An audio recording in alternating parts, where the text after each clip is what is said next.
नमस्कार। लक्ष्मण धारा के एजुकेशन प्लेटफॉर्म में आप सभी का स्वागत है।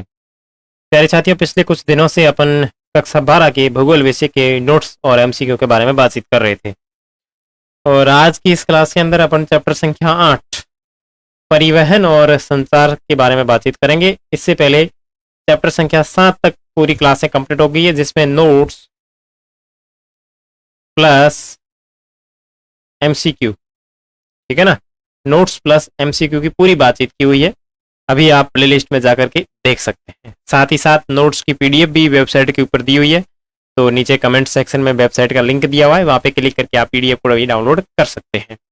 साथ ही टेलीग्राम का चैनल का लिंक भी है नीचे, जहां से आपको एमसीक्यू की पीपीटी मोड वाली पीडीएफ के लिए भी फ्री में मिलेगी वो, तो उसके लिए आप टेलीग्राम चैनल भी ज्वाइन कर सकते हैं। आज चैप्टर संख्या 8 परिवहन और संचार के बारे में बातचीत करेंगे। हालांकि ये चैप्टर काफ़ी इम्पोर्टेंट है, इसमें मुझे कुछ एनिमेशन वीडियोस ऐड करने थे बट वो इसमें हो नहीं पाए, इसलिए मैं इसको डायरेक्ट ले रहा हूँ। काफ़ी लोगों की रिक्वायरमेंट है कि सर 15 जून तक ज्योग्राफी कंप्लीट करवाएं। मैं भी पूरी कोशिश करूँगा इसको करवाने की। तो एक बार मैं इसका मैराथन वीडियो लेके आऊँगा ज्योग्राफी का, उसके अंदर अपन बढ़िया अच्छी तरीके से रिवाइज भी कर लेंगे और कुछ एक्स्ट्रा नॉलेज देखेंगे, ठीक है ना। तो फिलहाल अपन केवल किताब के अंदर जो नोट्स दिए हुए हैं उसके अकॉर्डिंग ही चलेंगे। इसमें मेरी इच्छा थी कि मैं थोड़े एक्स्ट्रा ऐड करूं, क्योंकि इसमें थोड़े मानचित्र वगैरह ऐड करते हुए बड़ा मजा आता है समझने में। फिर भी कोई ना, जैसा जिसमें किताब में दिया हुआ है उसके अकॉर्डिंग चलेंगे, ठीक है। चलो, सबसे पहला बिंदु है कि परिवहन क्या है।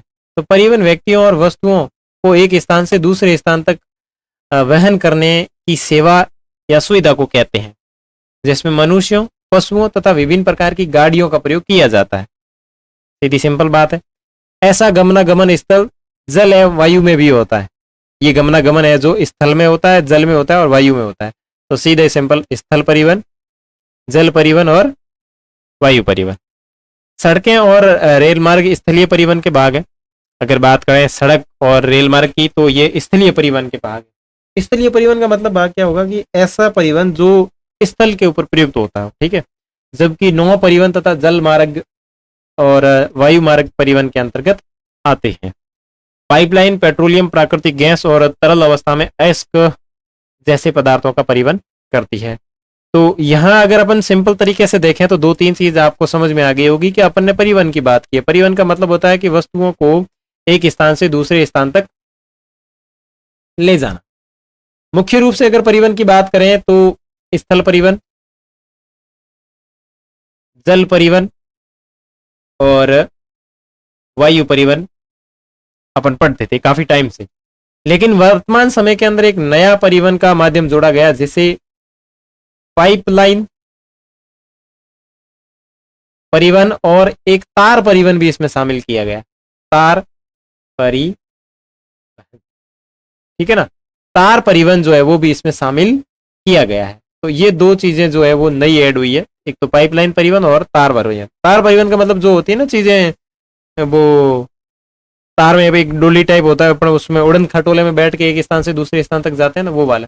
देखो, परिवहन जाल क्या होता है? अनेक स्थान जिसमें परस्पर मार्गों की श्रेणियों द्वारा जोड़ दिए जाने पर जिसमें प्रारूप का निर्माण होता है, उसे जाल, परिवहन का जाल कहते हैं। यानी बहुत सारे सड़कें आपस में आकर के जुड़ती है, उसे कहते हैं परिवहन जाल।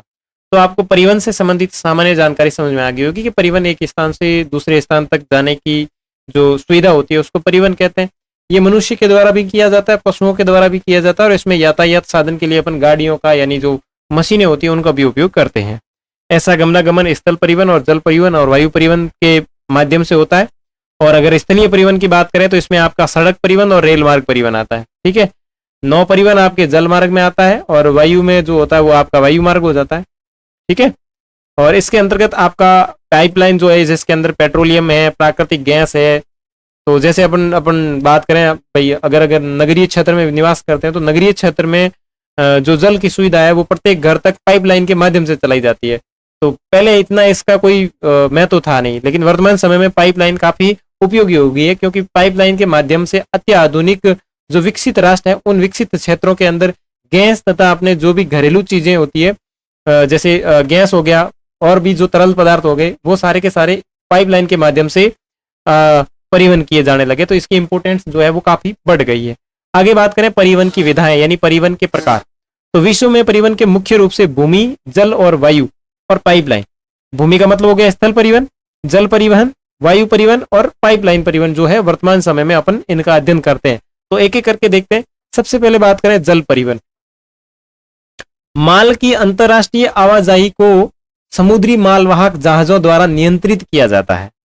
स्थल परिवहन की बात करें तो सड़क परिवहन कम दूरी पर घर घर सेवाएं और वस्तुओं को पहुंचाने के लिए उपयोग किया जाता है, क्योंकि यह सस्ता और तेज है।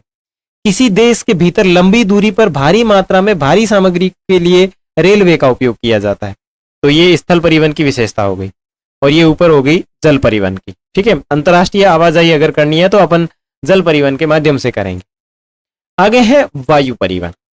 उच्च मूल्य, हल्के और खराब होने वाले सामान को वायु मार्ग के माध्यम से ले जाया जाता है, और इसके लिए जो वायु मार्ग है वो काफी अच्छा है। उसके बाद में है पाइपलाइन परिवहन। निर्बाध प्रवाह के लिए पानी, पेट्रोलियम और प्राकृतिक गैस जैसे तरल पदार्थों को और गैसों के परिवहन के लिए पाइपलाइन व्यापक रूप से उपयोगी साबित होता है या फिर इसको उपयोग में लिया जाता है। अब एक एक करके सबका उदाहरण देखेंगे। सामान्य रूप से आपने इन तीनों की चारों की विशेषता देख ली कि भाई जल परिवहन क्या है, स्थल परिवहन क्या है, वायु परिवहन क्या है और पाइपलाइन परिवहन क्या है। अब अपन एक एक करके बात करेंगे कि जल परिवहन में कौन सी चीजें आएगी, स्थल परिवहन में कौन सी आएगी। तो आराम से एक एक को देखते हैं। सबसे पहले बात करते हैं स्थल परिवहन। अधिकांश वस्तुओं एवं सेवाओं का जो अधिकांश संचलन जो होता है वो स्थल पर होता है। यानी इस धरती पर सबसे अधिक अगर वस्तुओं को एक स्थान से दूसरे स्थान पर अगर ले जाया जाता है तो स्थल के माध्यम से ही ले जाया जाता है। आरंभिक दिनों में मानव स्वयं वाहक थे। क्या आपने कभी किसी दुल्हन को डोली अथवा पालकी से 4 व्यक्तियों, उत्तरी भारत में जैसे कहार कहा जाता है, के द्वारा ले जाते हुए देखा होगा? बिल्कुल कहीं नहीं कहीं आपने मूवी में देखा ही होगा, और यहाँ पे मैंने चित्र भी ऐड किया है तो आप इस चित्र में देख सकते हैं। तो शुरुआती दौर में स्थल परिवहन का अगर प्रयोग की बात करें तो मानव स्वयं वाहक, उस समय इतने अत्याधुनिक संसाधन थे नहीं, तो मनुष्य स्वयं जो है वो स्थल परिवहन का हिस्सा था और वो स्वयं एक स्थान से दूसरे स्थान पर जाता था। बाद के वर्षों में पशुओं का उपयोग बोझा ढोने के लिए किया जाने, जैसे जैसे पहिए का आविष्कार हुआ तो लोग जो है पशु का उपयोग बोझा ढोने के लिए करने लगे। परिवहन में क्रांति 18वीं शताब्दी के भाप इंजन के आविष्कार के बाद में आई। ये बात आपको ध्यान रखना है कि परिवहन में जो क्रांति आई वो आती है 18वीं सदी के बाद। जैसे ही भाप इंजन का आविष्कार हुआ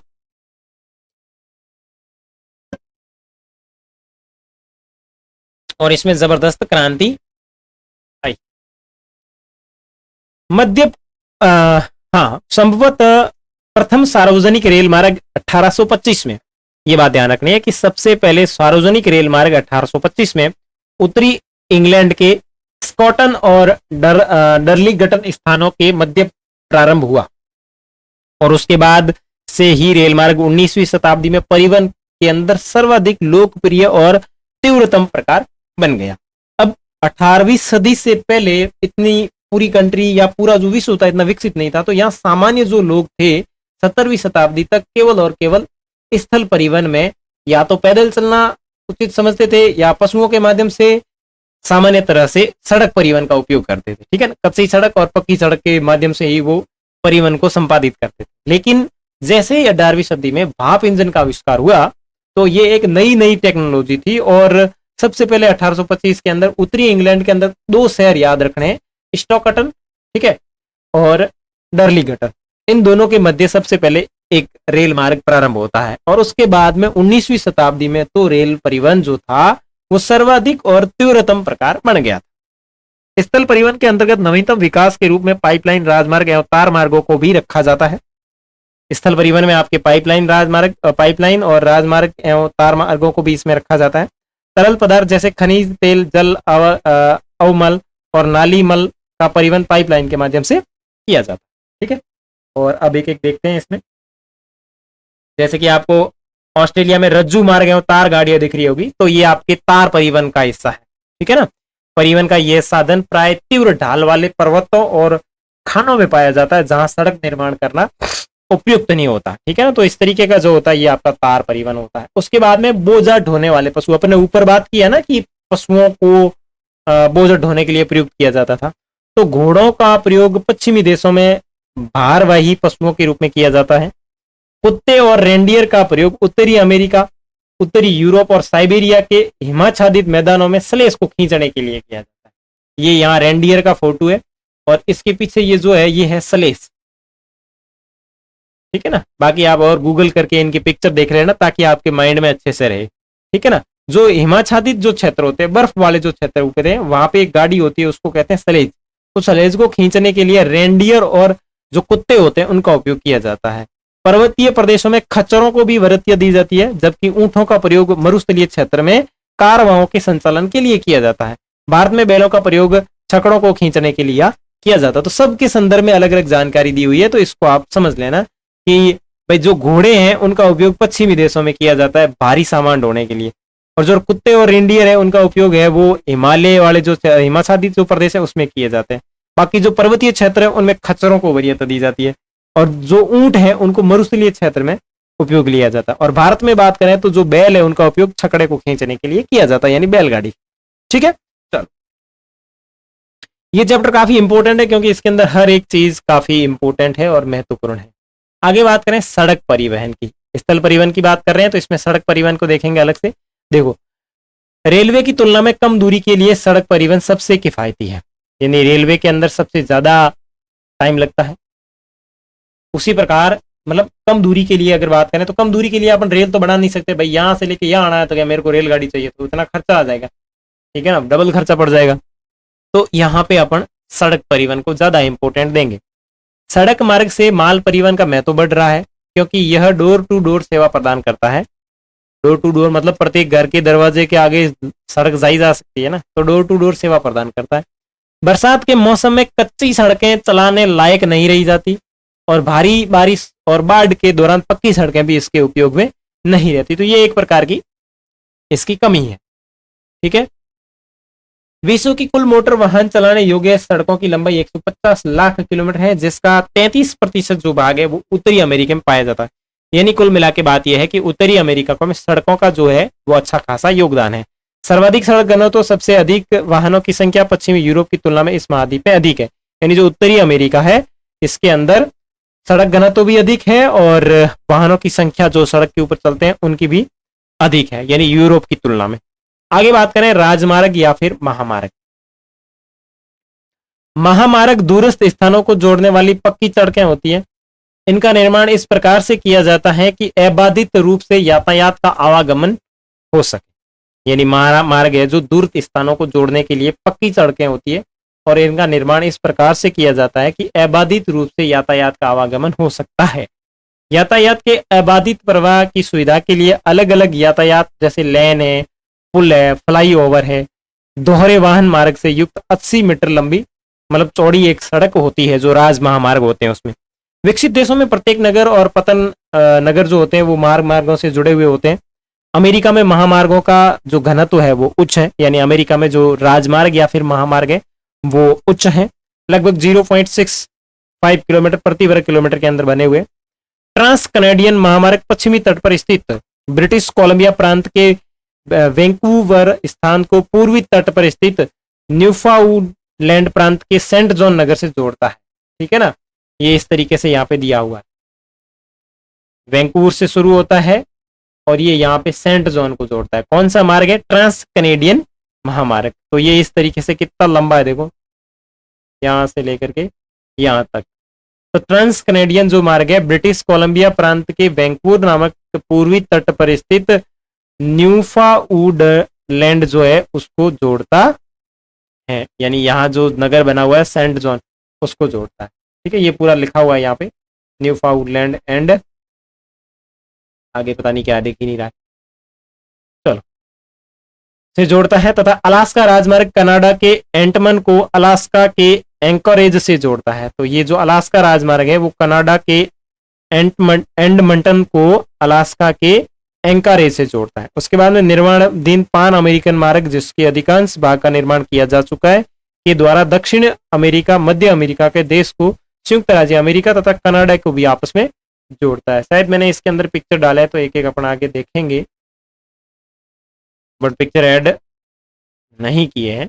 ये इस क्लास की सबसे बड़ी कमी है कि मैंने इसमें पिक्चर ऐड नहीं की। तो पिक्चर के लिए आपको वापस मैराथन जो क्लास होगी उसको देखना पड़ेगा। रूस में यूराल के पश्चिम में स्थित औद्योगिक प्रदेश में महामार्गों के अत्यधिक सघन जाल का विकास हुआ है, जिसे धुरी मॉस्को भी कहते हैं। और महत्वपूर्ण मॉस्को व्लादिवोस्टोक महामार्ग पूर्व में स्थित प्रदेश की सेवा करता है। तो ये जो मॉस्को व्लादिवोस्टोक महामार्ग है जो आपके रूस के अंदर स्थित। भारत के अनेक महामार्ग पाए जाते हैं। भारत में भी काफी सारे महामार्ग हैं जो प्रमुख शहरों और नगरों को आपस में जोड़ते हैं। उदाहरण स्वरूप राष्ट्रीय महामार्ग संख्या 7 जो वाराणसी को कन्याकुमारी से जोड़ता है और यह देश का सबसे लंबा राष्ट्रीय महामार्ग है। निर्माणाधीन स्वर्णिम चतुर्भुज एवं द्रुत मार्गों के द्वारा प्रमुख महानगरों नई दिल्ली, बंबई, बेंगलुरु, चेन्नई, कोलकाता और हैदराबाद को जोड़ने की योजना है। तो ये भारत का राष्ट्रीय राजमार्ग संख्या 7 काफी इंपोर्टेंट है। उसके बाद में आती है सीमावर्ती सड़कें, यानी जो सीमावर्ती सड़कें हैं वो क्या होती है। तो देखो, अंतरराष्ट्रीय सीमाओं के सहारे बनाई गई सड़कों को सीमावर्ती सड़क कहा जाता है। ये सड़कें सुदूर क्षेत्र में रहने वाले लोगों को प्रमुख नगरों से जोड़ने और प्रतिरक्षा प्रदान करने में महत्वपूर्ण भूमिका निभाती है। प्राय सभी देशों में गांवों और सैन्य शिविरों तक वस्तुओं को पहुंचाने के लिए ऐसी सड़कें बनाई जाती है। तो अंतरराष्ट्रीय जो सीमाओं के सहारे जो सड़कें बनाई जाती है उसको कहते हैं सीमावर्ती सड़क। रेल मार्ग की बात करें तो रेल मार्ग लंबी दूरी तक स्थूल वस्तुओं और यात्रियों के स्थल परिवहन की विधा है, यानी लंबी दूरी अगर तय करनी है तो रेल मार्ग का उपयोग किया जाता है। रेल लाइन की चौड़ाई यानी गेज प्रत्येक देश में अलग अलग है, जिन्हें सामान्यतः बड़ी गेज, मानक गेज और मीटर लाइन, यानी बड़ी लाइन, मानक लाइन और मीटर लाइन के माध्यम से जाना जाता है। ठीक है, इनकी लंबाई 1.5 मीटर से अधिक 1.44 और 1 मीटर के आसपास होती है। और यहाँ पे आपको ये इस तरीके से दिख जाती होगी, ये जो है ना इनके बीच की लंबाई, इसको लेकर बातचीत की जा रही है। ठीक है, मानक लाइन का उपयोग ब्रिटेन में किया जाता है। जो मानक लाइन है उसका उपयोग ब्रिटेन के अंदर किया जाता है। दैनिक आवागमन की रेलें ब्रिटेन, संयुक्त राज्य अमेरिका, जापान और भारत में अत्यधिक लोकप्रिय है। यानी दैनिक आवागमन के लिए रेल परिवहन का जो उपयोग है वो ब्रिटेन में, संयुक्त राज्य अमेरिका में, जापान और भारत जैसी कंट्री में किया जाता है। जैसे कि मेट्रो में बहुत सारे लोग चढ़ करके एक स्थान से दूसरे स्थान पे अपने रोजी रोटी के लिए जाते हैं, तो दैनिक आवागमन का वो जरिया बन गया। यूरोप में विश्व का सघनतम रेल तंत्र पाया जाता है। यूरोप के अंदर सबसे ज्यादा रेल तंत्र है और यहाँ रेल मार्ग लगभग 4,40,000 किलोमीटर लंबे हैं, जिनमें से अधिकांश दोहरे एवं बहुमार्गी हैं। बेल्जियम में रेल घनत्व सर्वाधिक है, अर्थात 6.5 वर्ग किलोमीटर में लगभग 1 किलोमीटर पाया जाता है। ठीक है ना, तो इसमें 1 किलोमीटर तक पाया जाता है। तो ध्यान रखना, विश्व में सबसे अधिक सघनतम रेल मार्ग की बात करें तो यूरोप के अंदर है और किसी देश की बात करें तो बेल्जियम के अंदर। ठीक है, लंदन, पेरिस, ब्रुसेल्स ये जो राष्ट्र हैं यहाँ पे भी काफी महत्वपूर्ण रेल केंद्र हैं। इंग्लैंड में स्थित यूरो टनल ग्रुप द्वारा प्रचलित सुरंग जो मार्ग है वो क्या करता है, आपके लंदन को पेरिस से जोड़ता है। तो यूरो टनल जो है वो लंदन को पेरिस से जोड़ता। कनाडा में जो रेल मार्ग है वो सार्वजनिक क्षेत्र के अंतर्गत है, पूरा सार्वजनिक क्षेत्र में है और यहाँ पूरे विरल जनसंख्या वाले क्षेत्र में वितरित है। ऑस्ट्रेलिया में लगभग 40,000 किलोमीटर लंबे रेल मार्ग हैं, जिसका 25% अकेले न्यू साउथ वेल्स में पाया जाता है। न्यूजीलैंड में रेल मार्ग मुख्यतः उत्तरी द्वीप में पाए जाते हैं, जो कृषि को अपनी सेवाएं प्रदान करते हैं। Peru, Bolivia, Ecuador, Colombia, Venezuela के छोटे एकल मार्ग वाली रेल लाइनें पाई जाती है। यानी यहाँ जो रेल लाइन है वो छोटे एकल लाइन होती है ना, वो पाई जाती है, बहु लाइन नहीं। भाई एक इस तरीके से ये रेल लाइन होगी और एक इस तरीके से इसके पास में और रेल लाइन होगी, तो ये तो होगी बहु लाइन या द्वि लाइन। लेकिन यहाँ जो रेल लाइन है वो केवल एकल रेल लाइन पाई जाती है। एशिया में जापान और चीन और भारत के सघन बसे क्षेत्र में रेल मार्गों का सघनतम घनत्व पाया जाता है। एशिया के अंदर बात करें तो जापान, चीन और भारत, यहाँ पे रेल मार्गों का सघनतम घनत्व पाया जाता है। अब बात करेंगे अफ्रीका महाद्वीप के प्रमुख रेल मार्गों की। तो एक तो है बेंगुएला रेल मार्ग जो अंगोला से कटंगा, जाम्बिया, तांबे की पेटी से होकर के गुजरता है। दूसरा है तंजानिया रेल मार्ग जो जाम्बिया तांबर पेटी से तट पर स्थित दार ए सलाम तक और बोस्वाना और जिम्बाब्वे से होते हुए रेल मार्ग जो स्थल रुद्ध राज्यों को दक्षिण अफ्रीकी रेल तंत्र से जोड़ते हैं। तो ये दोनों इससे संबंधित है। अब आगे आते हैं पार महाद्वीप रेल मार्ग। पार महाद्वीप रेल मार्ग का मतलब है कि पार महाद्वीप रेल मार्ग पूरे महाद्वीप से होकर के गुजरते हैं दोनों छोर से। मान लो इस तरीके से कोई महाद्वीप है और यहां से इस तरीके से एक रेल मार्ग निकल रहा है, पूरे महाद्वीप को पार कर रहा है, तो ऐसी स्थिति में उसको कहेंगे पार महाद्वीप। क्या कहेंगे? पार महाद्वीपीय रेल मार्ग। यानी जो पूरे महाद्वीप को पार करके निकल रहा है वो होगा पार महाद्वीप रेल मार्ग। इसका निर्माण आर्थिक और राजनीतिक कारणों के विभिन्न दिशाओं में लंबी यात्राओं की सुविधा प्रदान करने के उद्देश्य से किया जाता है। और कुछ पार महाद्वीप है उनके यहाँ पे नाम दिए हुए हैं, तो एक एक को अपन देख लेते हैं। चलो, सबसे पहला है पार साइबेरियन रेल मार्ग। रूस का यह प्रमुख रेल मार्ग है। पश्चिमी सेंट पीटर्सबर्ग से लेकर के पूर्व में प्रशांत महासागर तट पर स्थित व्लादिवोस्टोक तक मॉस्को, कजान, ट्यूमिन, नोवोसिबिर्स्क, चिता, खबरोवस्क से होता हुआ जाता है। और ये देखो यहाँ मैप के अंदर मैंने ऐड कर दिया, ये इस तरीके से होते हुए यहाँ तक जाता है। ठीक है, कहाँ से शुरू होता है? सेंट पीटर्सबर्ग से शुरू होता है और व्लादिवोस्टोक तक जाता है। ये एशिया का सबसे महत्वपूर्ण और विश्व का सबसे लंबा 9,322 किलोमीटर दौरे पथ वाला विद्युतीकृत पार महाद्वीप रेल मार्ग है। यहाँ पे 2 डबल लाइनें चलती है और ये सबसे लंबा रेल मार्ग है जिसकी जो लंबाई है वो 9,322 किलोमीटर है। और कहाँ से शुरू होता है? तो सेंट पीटर्सबर्ग से शुरू होता है और व्लादिवोस्टोक तक जाता है। ठीक है, इसने अपने एशियाई प्रदेश को पश्चिम यूरोप के बाजारों से जोड़ा है। और इसने क्या किया है? अपने जो एशियाई प्रदेश है उनको पश्चिम के बाजारों तक जोड़ा है। यह रेल मार्ग यूराल पर्वत से होकर के गुजरता है। ओब और योनीसी जो नदी है यहाँ से होकर के गुजरता है। साथ ही साथ चीता जो है वो एक महत्वपूर्ण कृषि केंद्र है और इरुकुस्टक्स जो एक प्रकार से फर का केंद्र इसके यहाँ पे अवस्थित है। ठीक है, आगे बात करेंगे पार कैनेडियन रेल मार्ग। कनाडा की यह 7,050 किलोमीटर लंबी रेल लाइन पूर्व में हैलिफैक्स से आरंभ होकर मॉन्ट्रियल, ओटावा, विनिपेग और कलगेरी से होती हुई पश्चिम में प्रशांत तट पर स्थित वैंकूवर तक जाती है। तो हैलिफैक्स से होकर से शुरू होती है और वैंकूवर तक जाती है। इसका निर्माण 1886 में मूल रूप से एक संधि के अंतर्गत पश्चिमी तट पर स्थित ब्रिटिश कोलंबिया के राज्यों के संघ में सम्मिलित करने के उद्देश्य से किया गया। और ये यहाँ पे इस तरीके से यहाँ पे मैप दिया गया है जो आपके इस तरीके से ये शुरू होता है और ये दिया गया है आपके सबसे लंबा जो रेल मार्ग है उसका। ये व्लादिवोस्टोक तक आता है और ये सेंट पीटर्सबर्ग से शुरू होता है, जो कि अपन ने यहाँ सबसे ऊपर देखा था जिसका नाम है पार साइबेरियन रेल मार्ग। ठीक है, ये जो है वो आपका है पार साइबेरियन रेल मार्ग, रूस के अंदर है। ये देखो इधर से लेकर के इधर तक पूरे महाद्वीप को पार कर रहा है। ठीक है, उसके बाद में ये देख लो आपके कनाडा का पार कैनेडियन देखा था अभी, पार कैनेडियन रेल मार्ग। तो ये जो कनाडा का है पार कैनेडियन रेल मार्ग है, तो ये देखो वैंकूवर है, वैंकूवर ये वैंकूवर है, इसको यहाँ से जोड़ता है और ये आपके यहाँ हेलीफेकस से शुरू होता है। ठीक है, हेलीफेकस से ये शुरू होकर के इस तरीके से यहां तक आता है, तो वैंकूवर विक्टोरिया तक ये चला जाता है। ठीक है, आगे बात करेंगे संघ और प्रशांत रेल मार्ग।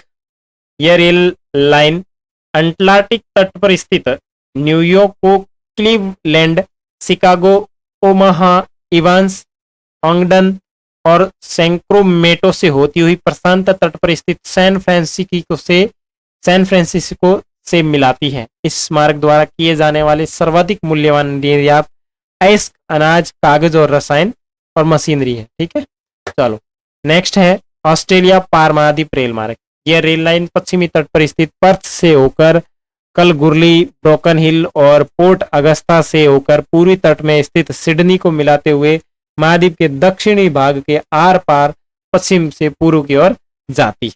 ठीक है, आगे है ओरिएंट एक्सप्रेस। ये इस तरीके से है, ये पर्थ से लेकर के जाती है। ये ऑस्ट्रेलिया पार मार्ग अभी अपन ने देखा था ना, ऑस्ट्रेलिया पार महाद्वीपीय रेल मार्ग, ये इस तरीके से ये यहाँ से शुरू होती है और सिडनी और ये इस तरीके से इन राष्ट्रों को आपस में मिलाती है। आगे है ओरिएंट एक्सप्रेस। यह लाइन पेरिस से सेंट्सबर्ग, म्यूनिख, वियना, बुडापेस्ट और बेलग्रेड होती हुई इस्तांबुल तक जाती है। इस एक्सप्रेस लाइन द्वारा लंदन से इस्तांबुल तक लगने वाला यात्रा का समय समुद्री मार्ग से लगने वाले 10 दिनों की तुलना में मात्र 96 घंटे ही रह गया है। इस रेल मार्ग द्वारा होने वाले प्रमुख निर्यात की बात करें तो पनीर, सुअर का मांस, दही, शराब, फल और मशीनरी है।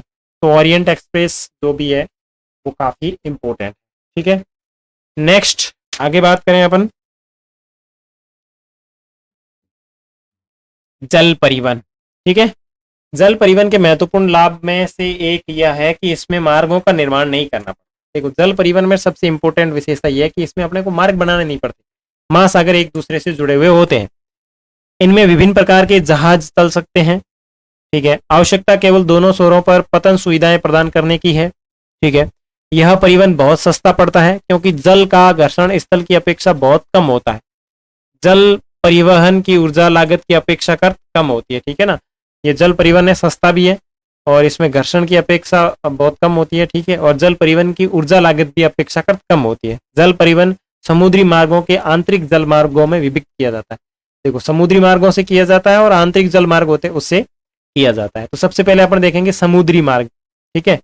तो महासागर सभी दिशाओं में मुड़ सकने वाली एक ऐसे महामार्ग प्रस्तुत करते हैं जिनकी कोई रख रखाव की लागत नहीं होती है। पानी की क्या रख रखाव करना पड़ा है, अथाह भंडार। समुद्री जहाजों द्वारा महासागर का मार्गों में रूपांतरण मनुष्य की पर्यावरण के साथ अनुकूलन की महत्वपूर्ण घटना है। एक महाद्वीप से दूसरे महाद्वीप तक स्थूल पदार्थों का लंबी दूरियों तक समुद्री परिवहन स्थल और वायु परिवहन की अपेक्षा सस्ता पड़ता है।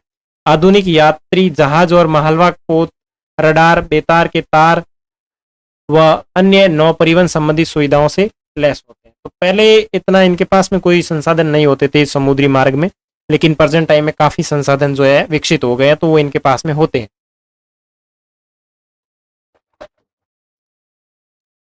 उत्तरी अंटार्कटिक समुद्री मार्ग, यह मार्ग औद्योगिक दृष्टि से विकसित विश्व के दो प्रदेश उत्तरी पूर्वी संयुक्त राज्य अमेरिका और पश्चिमी यूरोप को मिलाता है, ठीक है। विश्व का 1/4 विदेशी व्यापार इसी मार्ग के द्वारा होता है। यानी जो उत्तरी अंटार्कटिक समुद्री मार्ग है, विश्व का 1/4 जो समुद्री परिवहन होता है वो इसी से होता है, ठीक है। और विश्व का सबसे व्यस्ततम व्यापारिक जल मार्ग है। दूसरे अर्थों में इसे वृंद ट्रक मार्ग कहा जाता है। दोनों तट पर पतन और पोताश्रयों की उन्नत सुविधाएं उपलब्ध, ठीक है ना। तो ये उत्तरी पूर्वी संयुक्त राज्य अमेरिका और यूरोप को आपस में जोड़ता है, ठीक है। नेक्स्ट है भूमध्य सागर हिंद महासागरीय समुद्री मार्ग। यह समुद्र मार्ग प्राचीन विश्व के हृदय स्थल कहे जाने वाले क्षेत्रों से होकर और किसी भी अन्य मार्ग की अपेक्षा अधिक देशों और लोगों को सेवाएं प्रदान करता है। पोर्ट सईद, अदन, मुंबई, कोलंबो, सिंगापुर इस मार्ग के महत्वपूर्ण पतन केंद्र हैं। उत्तर महास अंतरद्वीप से होकर जाने वाले आरंभिक मार्ग की तुलना में स्वेज नहर के निर्माण से दूरी और समय में अत्यधिक कमी आई है, ठीक है ना। इसमें स्वेज नहर में काफी होने की वजह से इसमें दूरी जो थी वो काफी कम हुई है। उत्तर महासा अंतरद्वीप समुद्र मार्ग, उत्तर महासा महासागर के पार यह एक महत्वपूर्ण समुद्री मार्ग है जो पश्चिमी यूरोप और पश्चिमी अफ्रीकी देशों को दक्षिण अमेरिका और ब्राजील, अर्जेंटीना और उरुग्वे को आपस में जोड़ता है, ठीक है। उत्तर प्रशांत समुद्री मार्ग, यह समुद्री मार्ग उत्तरी अमेरिका के पश्चिमी तट पर स्थित पतनों को एशिया के पतन से जोड़ते हैं। Vancouver, Seattle, Portland, San Francisco America की ओर से और याकोहामा, कॉम्बे, संघाई, हांगकांग, मिनाला और सिंगापुर एशिया की ओर से, इनको ये आपस में जोड़ता है जिसका नाम है उत्तरी प्रशांत समुद्री मार्ग। आगे है दक्षिणी प्रशांत समुद्री मार्ग। यह समुद्री मार्ग पश्चिम यूरोप और उत्तरी अमेरिका को ऑस्ट्रेलिया, न्यूजीलैंड और पन्नामा नहर से होते हुए प्रशांत महासागर में प्रकीर्ण द्वीपों से मिलते हैं। इस मार्ग का प्रयोग हांगकांग, फिलीपींस और इंडोनेशिया पहुंचने के लिए किया जाता है। पनामा और सिडनी के बीच तय की गई दूरी 12,000 किलोमीटर है और होनोलुलु इसी मार्ग पर स्थित महत्वपूर्ण पता है। आगे है तटीय नौ परिवहन, ठीक है। यह स्पष्ट है कि जल परिवहन सस्ता साधन है जबकि सामुद्रिक मार्ग विभिन्न देशों को जोड़ने का कार्य करते हैं। तटवर्ती नौ परिवहन लंबी तटरेखा वाले देशों के लिए सुगम विधि है। उदाहरणतः संयुक्त राज्य अमेरिका, चीन और भारत।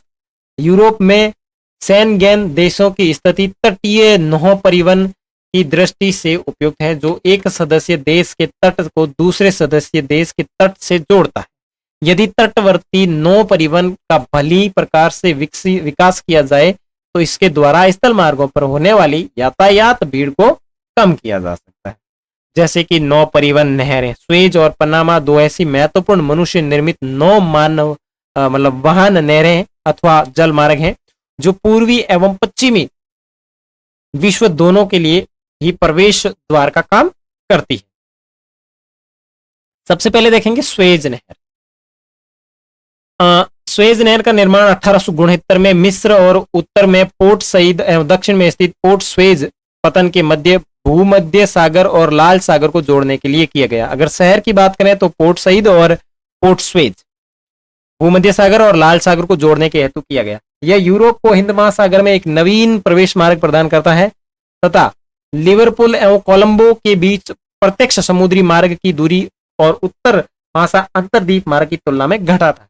यह जलबंधकों से रहित समुद्र सतह के बराबर नहर जो लगभग 160 किलोमीटर लंबी तथा 15 मीटर चौड़ी है। ठीक है, ये जो नहर है स्वेज नहर 160 किलोमीटर लंबी है और 15 मीटर चौड़ी। इस नहर में प्रतिदिन लगभग 100 जलायान आवागमन करते हैं। उन्हें इस नहर को पार करने में लगभग 10 से 12 घंटे का समय लगता है। अत्यधिक यात्री या माल कर होने के कारण कुछ जलायान जिनके लिए समय की देरी भी महत्वपूर्ण नहीं है, अपेक्षाकृत लंबे परंतु सस्ते उत्तर मासा अंतरीप मार्ग के द्वारा भी आवागमन किया जा सकता है। एक रेल मार्ग इस नहर के सारे स्वेज तक जाता है और फिर इस्माइलिया से एक शाखा कैरो को जाती है। ठीक है, नील नदी से एक नौगम्य ताजा पानी की नहर भी स्वेज नहर से इस्लामिया में मिलती है, जिसे पोर्ट सईद और स्वेज नहरों को ताजे पानी की आपूर्ति होती है। यहाँ पे आपको पिक्चर दी हुई है, ये इस तरीके से स्वेज नहर है। ठीक है, ये इस तरीके से, तो यहाँ पे ये पोर्ट सईद है और यहाँ पे ये स्वेज है। ठीक है, और ये इधर आपका भूमध्य सागर है और ये इधर आपका स्वेज की खाड़ी और लाल सागर आ जाएगा। ठीक है ना, ये इस तरीके से जोड़ती है। फिर यहाँ पे आपको मैप दिख रहा होगा, ये इस तरीके से। चलो नेक्स्ट है पन्नामा नहर। ये नहर पूर्व में अटलांटिक महासागर और पश्चिम में प्रशांत महासागर को जोड़ती है। ये प्रश्न ध्यान रखना कि कौन से महासागर को जोड़ती है, तो अटलांटिक महासागर और प्रशांत महासागर को जोड़ती है। इसका निर्माण पन्नामा जल डमरू मध्य के आर पार पन्नामा नहर एवं कोलोन के बीच संयुक्त राज्य अमेरिका के द्वारा किया गया, जिसने दोनों की ओर 8 किलोमीटर क्षेत्र को खरीद कर इसे नहर मंडल का नाम दिया। यह नहर लगभग 72 किलोमीटर लंबी है, जो लगभग 12 किलोमीटर लंबी अत्यधिक गहरी कटान से युक्त है और इसमें कुल 6 जलबंधक है तथा जलायन पनामा की खाड़ी में प्रवेश करने से पहले इन जलबंधकों से होकर विभिन्न ऊंचाइयों की समुद्री सतह 26 मीटर ऊपर एवं नीचे को पार करते हैं और इस नहर के द्वारा समुद्री मार्ग से न्यूयॉर्क एवं सैन फ्रांसिस्को के मध्य लगभग 13,000 किलोमीटर की जो है दूरी कम हो गई है। ठीक है, इस प्रकार के पश्चिम यूरोप और संयुक्त राज्य अमेरिका के पश्चिमी तट, उत्तर पूर्वी और मध्य संयुक्त राज्य अमेरिका और पूर्वी तथा दक्षिणी पूर्वी एशिया के मध्य जो दूरी है वो काफी कम हो गई है। इस नहर का आर्थिक महत्व स्वेज नहर की अपेक्षा कम है, फिर भी दक्षिण अमेरिका की अर्थव्यवस्था में इसकी काफी महत्वपूर्ण भूमिका है। तो ये इस तरीके से कोलोन से लेकर के पन्नामा तक है। ठीक है ना, और यहाँ ये स्वेज नहर का आपको पिक्चर दिख रहे होंगे। इस तरीके से इसमें गेट लगे होते हैं और यहाँ पे पानी ऊपर आता है, फिर वैसे एक दूसरा गेट बंद होता है, तीसरा ओपन होता है, इस तरीके से होकर के ये आगे बढ़ते हैं। ठीक है, और ये प्रशांत महासागर को अटलांटिक महासागर से जोड़ती है। नेक्स्ट है आंतरिक जलमार्ग। अब इनके अलावा कुछ आंतरिक जलमार्ग जैसे नदी हो गई, नहर हो गई, झीलें हो गई, तो ये काफी आंतरिक जलमार्ग होते हैं और ये काफी अच्छा योगदान देते हैं अर्थव्यवस्था के अंदर। नावें तथा स्टीमर यात्रियों तथा मालवाहन हेतु परिवहन के साधन के रूप में उपयोग किए जाते हैं। सबसे पहले बात करें राइन जलमार्ग। देखो राइन जलमार्ग जो है वो आपके जर्मनी राइन नदी के ऊपर स्थित है, जर्मनी और नीदरलैंड। ठीक है, जर्मनी और नीदरलैंड के अंदर स्थित है। और नीदरलैंड जो है, नीदरलैंड में रोटरडम में अपनी मुहाने से लेकर स्विट्जरलैंड में बेसल तक ये 700 किलोमीटर लंबी नौकायन योग्य सामुद्रिक पोत कोलोन तक पहुंच सकते हैं इसके माध्यम से। रूर नदी पूर्व से आकर राइन में मिलती है और यह नदी एक संपन्न कोयले क्षेत्र से होकर प्रवाहित होती है तथा संपूर्ण नदी बेसिन विनिर्माण क्षेत्र की दृष्टि से अत्यधिक संपन्न है और इस प्रदेश में डसल लोकर राइन नदी पर स्थित है। ठीक है ना, डसल डोर्क राइन नदी पर स्थित है। तो ये राइन नदी जो है वो आपका जर्मनी का प्रमुख आंतरिक जल मार्ग है। ठीक है ना, और यहाँ पिक्चर भी दी हुई है साथ में, और ये इस तरीके से राइन नदी का फोटो भी है जिसमें देखो आंतरिक परिवहन को संचालित करने के लिए कुछ छोटी मोटी जो नावें हैं वो भी चलती दिखाई दे रही। उसके बाद में डेन्यूब जलमार्ग, ये महत्वपूर्ण आंतरिक जलमार्ग पूर्वी यूरोपीय भाग को अपनी सेवाएं प्रदान करता है। डेन्यूब नदी ब्लैक फॉरेस्ट से निकलकर अनेक देशों से होती हुई पूर्व की ओर बहती है और यह टॉर्नो सेवेरिन तक नौकायन योग्य है। मुख्य निर्यात किए जाने वाले पदार्थों की बात करें तो गेहूं, मक्का, इमारती लकड़ी तथा मशीनरी है। उसके बाद में है वोल्गा जलमार्ग। रूस में अत्यधिक संख्या में विकसित जलमार्ग पाए जाते हैं जिनमें से वोल्गा सर्वाधिक महत्वपूर्ण है। यह 11,200 किलोमीटर तक नौकायन की सुविधा प्रदान करती है, कैस्पियन सागर में मिल जाती है। वोल्गा मॉस्को नहर उसको इसके मॉस्को प्रदेश से वोल्गा डॉन नहर काला सागर से जोड़ती है। तो ये वोल्गा जलमार्ग जो है वो आपके रूस के अंदर है। उसके बाद में वर्द झील, सेंट लॉरेंस समुद्री मार्ग, उत्तरी अमेरिका की वर्द झीलें सुपीरियर, ह्यूरन, इरी तथा ओंटेरियो या सू नहर, वेलेंड नहर के द्वारा जुड़े हुए आंतरिक जलमार्ग की सुविधा प्रदान करते हैं। सेंट लॉरेंस नदी की एंशुएरी वर्द झीलें के साथ उत्तरी अमेरिका के उत्तरी भाग में विशिष्ट वाणिज्यिक जलमार्ग का निर्माण करती है। ठीक है, उसके बाद में मिसिसिपी जलमार्ग, ये भी आंतरिक जलमार्ग का उदाहरण है। मिसिसिपी ओनियो जलमार्ग संयुक्त राज्य अमेरिका के आंतरिक भागों को दक्षिण में मैक्सिको की खाड़ी के साथ जोड़ता है और लंबे स्टीमर इस मार्ग के द्वारा मिनियोपोलिस तक जाते हैं। ठीक है, तो ये मिसिसिपी जलमार्ग जो है वो आपके संयुक्त राज्य अमेरिका से संबंधित है। अब आगे बात करेंगे अपन वायु परिवहन की। वायु परिवहन का तीव्रतम साधन, परंतु ये अत्यधिक महंगा है। तीव्रतम होने के कारण लंबी दूरी की जो यात्रा है वो इसे वरीयता देते हैं और इसके द्वारा मूल्यवान जहाजी भार को भी तेजी के साथ पूरे विश्व में भेजा जा सकता है। वर्तमान समय में विश्व का कोई भी एक स्थान ऐसा नहीं है जिसको 35 घंटे की दूरी में तय नहीं किया जा सकता। यानी विश्व का कोई भी कोना हो उसको अगर आपको तय करना है, अगर वहां पे जाना है तो आपको ज्यादा से ज्यादा जो टाइम लगेगा वो 35 आवर यानी 35 घंटे में आप पहुंच जाओगे वायु परिवहन के माध्यम से। तो ये तीव्रतम है लेकिन महंगा। ये चौंकाने वाला तथ्य है उन लोगों के कारण संभव हुआ जो वायुयान बनाते हैं और उड़ाते हैं। वर्षों और महीनों के स्थान पर वायु मार्ग द्वारा कई यात्राओं को अब घंटों और मिनटों में मापा जा सकता है। विश्व के अनेक भागों में नित्य वायुयान सेवाएं उपलब्ध है। यद्यपि ब्रिटेन का वाणिज्यिक वायु परिवहन का प्रयोग अनुकरणीय है। संयुक्त राज्य अमेरिका ने मुख्य रूप से युद्धोत्तर अंतर्राष्ट्रीय नागरिक उड्डयन का विकास किया है। आज 250 से अधिक वाणिज्यिक एयरलाइंस विश्व के विभिन्न भागों में नियमित सेवाएं प्रदान करती है। हाल ही में हुए विकास वायु परिवहन के भविष्य के मार्ग को बदल सकते हैं। सुपरसोनिक वायुयान लंदन और न्यूयॉर्क के बीच की दूरी का 3.5 घंटे में तय कर लेता है। आगे आता है पाइपलाइन। जल, पेट्रोलियम और प्राकृतिक गैस जैसे तरल गैसीय पदार्थों को अबाधित प्रवाह के लिए पाइपलाइन का व्यापक रूप से उपयोग किया जाता है। पाइपलाइन द्वारा जल की आपूर्ति सभी परिचित हैं, यानी आपके घर में जो भी जल आता है वो पाइपलाइन के माध्यम से आता है। विश्व के अनेक भागों में रसोई गैस एलपीजी की आपूर्ति भी पाइपलाइन के द्वारा की जाती है। पाइपलाइन का प्रयोग तरलीकृत कोयले के परिवहन के लिए भी किया जाता है। न्यूजीलैंड से फॉर्म से फैक्ट्रियों में दूध भी पाइपलाइन के माध्यम से आता है। संयुक्त राज्य अमेरिका में उत्पाद क्षेत्र उपभोग क्षेत्र के बीच भी तेल लाइनें मतलब तेल पाइपलाइनों का सघन बचा जाल है। बिग इंस ऐसी ही एक प्रसिद्ध पाइपलाइन है जो मैक्सिको की खाड़ी में स्थित तेल के कुओं से उत्तरी पूर्वी राज्यों में ले जाई जाती है। तरल पदार्थ जैसे गैस, जल, खनिज तेल, प्राकृतिक गैस अबाधित रूप प्रवाह के लिए पाइपलाइन का उपयोग मुख्यतः है। प्रस्तावित ईरान वाया भारत पाकिस्तान अंतर्राष्ट्रीय तेल और प्राकृतिक गैस पाइपलाइन विश्व की सबसे लंबी पाइपलाइन होगी। ये पाइपलाइन अभी प्रस्तावित है ईरान से होती हुई भारत, जिसमें पाकिस्तान से मिलित होगा।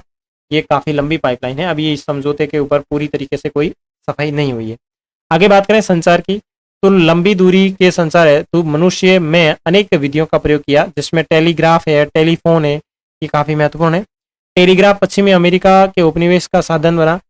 आरंभिक और मध्य 20वीं शताब्दी के दौरान अमेरिकी टेलीग्राफ और टेलीफोन कंपनी संयुक्त राज्य अमेरिका के टेलीफोन उद्योग का एकाधिकार था। वास्तव में टेलीफोन अमेरिका के नगरीकरण का एक क्रांतिकारक बना। उपग्रह और संचार की बात करें तो आज इंटरनेट पृथ्वी पर सबसे बड़े विद्युतीय जाल के रूप में 100 से अधिक देशों के अंदर लगभग 1000 करोड़ लोगों को आपस में जोड़ता है। 1970 में जब संयुक्त राज्य अमेरिका और पूर्व सोवियत संघ के द्वारा अंतरिक्ष विज्ञान के क्षेत्र में अग्रणी शोध किया गया, तब से उपग्रह के माध्यम से होने वाले संचार ने संचार तकनीकी के क्षेत्र में एक नवीन युग को प्रारंभ कर दिया और उपग्रह विकास के क्षेत्र में भारत में भी काफी बड़े कदम उठाए गए। आर्यभट्ट 19 अप्रैल 1980 को और भास्कर 1 1980 को और रोहिणी का प्रेक्षण 1980 में हुआ। ठीक है ना, तो आर्यभट्ट 19 अप्रैल 1980 को, भास्कर 1 की बात करें ये भी आपके 1979 में, और रोहिणी की प्रेक्षण की बात करें तो ये भी 1980 में हुआ। 18 जून 1981 को एप्पल यानी एरियन पैसेंजर पे लोड एक्सपेरिमेंट का प्रेक्षण एरियन रॉकेट के द्वारा हुआ। भास्कर चैलेंजर तथा इनसेट 1B ने लंबी दूरी के संचार, दूरदर्शन तथा रेडियो को अत्यधिक प्रभावी बना दिया। आज दूरदर्शन के माध्यम से मौसम की भविष्यवाणी भी की जा सकती है। ठीक है, अब है cyber space internet. Cyber space विद्युत द्वारा कंप्यूटरीकृत स्पेस संचार है, जिसे वर्ल्ड वाइड वेब कहा जाता है, यानी WWW वर्ल्ड वाइड वेब, जगत जोड़ता जाल। इसका मतलब क्या है, हिंदी में क्या मतलब है, जगत जोड़ता जाल। जगत को जोड़ रहा है कि नहीं जोड़ रहा। अभी आप गूगल पे ऐसे करोगे www.lakshmandaara.com, डायरेक्ट आप लक्ष्मण धारा से जुड़ जाओगे, तो ये जगत जोड़ता जाल है। ठीक है, सरल शब्दों में ये भेजने वाले और प्राप्त करने वाले के शारीरिक संचलन के बिना कंप्यूटर और सूचनाओं के प्रेषण और प्राप्ति की विद्युतीय अंकीय दुनिया है। इसे इंटरनेट के नाम से जाना जाता है। साइबर स्पेस हर जगह विद्यमान है और ये किसी कार्यालय में, जल में चलती नौका, उड़ते जहाज और वास्तव में कहीं भी हो सकता है। ठीक है, तो इसी के साथ आपका चैप्टर कंप्लीट हो जाता है। आगे अपन बात करेंगे MCQ की। तब तक के लिए बाय बाय। चैनल के ऊपर नए हैं तो इसको सब्सक्राइब जरूर करें। ठीक है, मिलेंगे अगले वीडियो में, तब तक के लिए बाय बाय।